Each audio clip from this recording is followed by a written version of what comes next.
नमस्कार। मेरा नाम है सिद्धार्थ चतुर्वेदी और आप सुन रहे हैं TNN रेडियो। आज के मुख्य समाचार। सबसे पहले सुर्खियां। पिछले 24 घंटे में अब तक सबसे अधिक 3,900 मामले आए सामने, 1,020 लोग हुए ठीक। जेईई मेन और नीट परीक्षा की तारीख हुई घोषित। जेईई मेन 18 से 23 जुलाई के बीच और 26 जुलाई को नीट। उत्तर प्रदेश के मुख्यमंत्री योगी आदित्यनाथ ने विरोधी दलों पर साधा निशाना। कहा, देश गुजर रहा है संकट के दौर से, फिर भी कुछ लोग राजनीति से नहीं आ रहे हैं बाज। SFME ने जारी की सर्वे रिपोर्ट। बेरोजगारी दर बढ़कर हुई 27.1%। अमेरिकी राष्ट्रपति डोनाल्ड ट्रंप माहौल बदलने के लिए दोबारा खोलना चाहते हैं स्कूल। अब खबरें विस्तार से।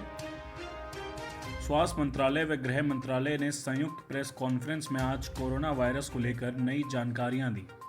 इस दौरान गृह मंत्रालय ने कहा कि विदेश से भारतीयों को लाने की प्रक्रिया 7 मई से शुरू होगी। वहीं स्वास्थ्य मंत्रालय ने कहा कि पिछले 24 घंटे में अब तक सबसे अधिक 3,900 मामले सामने आए हैं, 1,020 लोग ठीक हुए हैं। इससे कुल ठीक होने वालों की संख्या 12,726 हो गई है। अब रिकवरी रेट 27.41% हो गया है। देश के अब तक 46,433 कोरोना पॉजिटिव मामले सामने आए हैं। अब तक 1,568 लोग की मौत हो चुकी है। 24 घंटे में 195 लोगों की मौत हुई है।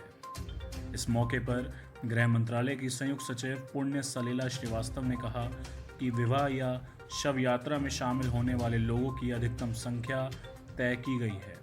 शादी में 50 से ज़्यादा लोग शामिल नहीं हो सकते हैं, जबकि शव यात्रा में 20 से ज़्यादा लोगों को अनुमति नहीं होगी। ऐसे मौके पर शारीरिक दूरी के नियम का पालन करना होगा। फेस मास्क भी ज़रूरी है। इंजीनियरिंग और मेडिकल में एडमिशन के लिए होने वाले एंट्रेंस एग्ज़ाम भी स्थगित कर दिए गए, लेकिन अब जेईई मेन 18 से 23 जुलाई के बीच आयोजित की जाएगी। वहीं 26 जुलाई को नीट की परीक्षा होगी।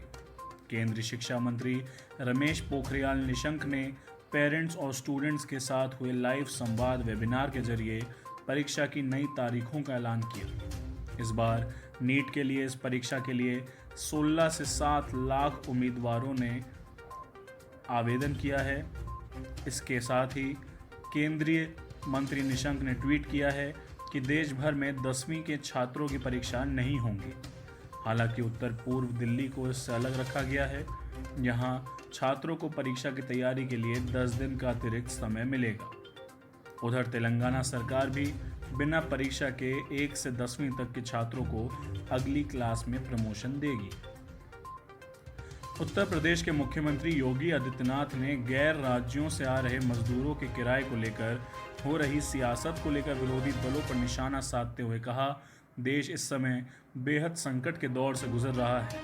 ऐसे में भी कुछ लोग राजनीति से बाज नहीं आ रहे हैं। यह बेहद दुर्भाग्यपूर्ण है। योगी ने कहा कि प्रदेश सरकार इस समय बिना भेदभाव के सबके साथ खड़ी है। सभी कामगारों को वाहनों से उनके घर पहुंचाया जा रहा है। इस पर राजनीति करने वालों को जनता जरूर जवाब देगी।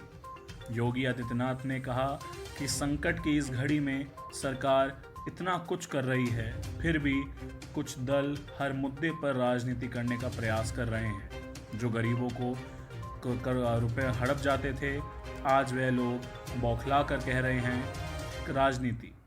अब तो इनके नकारात्मक रवैये का जवाब जनता स्वयं देगी। कोरोना के कारण देश में लागू लॉकडाउन के कारण देश में बेरोजगारी दर लगातार बढ़ती जा रही है। Centre for monitoring Indian economy ने देश में बेरोजगारी पर सर्वे रिपोर्ट जारी की है। इस सर्वे रिपोर्ट के मुताबिक 3 मई 2020 समाप्त सप्ताह तक यह देश में बेरोजगारी दर बढ़कर 27.1% पर पहुंच गई है।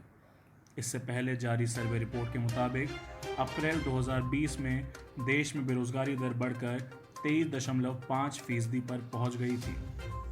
अकेले अप्रैल महीने में बेरोजगारी दर में 14.8% का इजाफा हुआ था। मार्च महीने के मुकाबले अप्रैल में बेरोजगारी दर में तेज बढ़ोतरी हुई थी।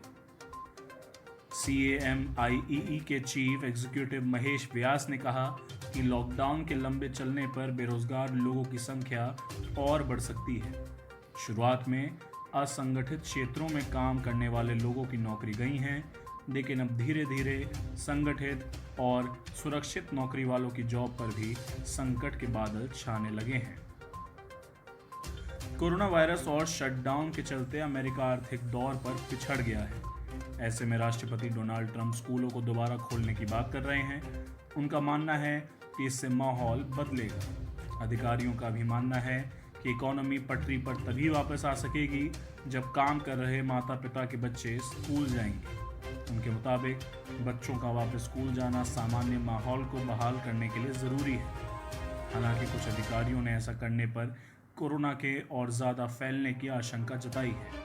कैलिफोर्निया के गवर्नर गेविन न्यूसम के मुताबिक अगला सत्र जुलाई से शुरू हो सकता है, लेकिन अगर हम जल्दबाजी करेंगे तो फिर से कोरोना लहर शुरू हो सकती है।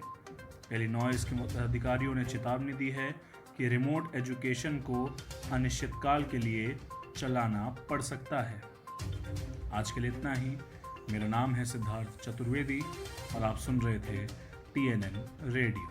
धन्यवाद।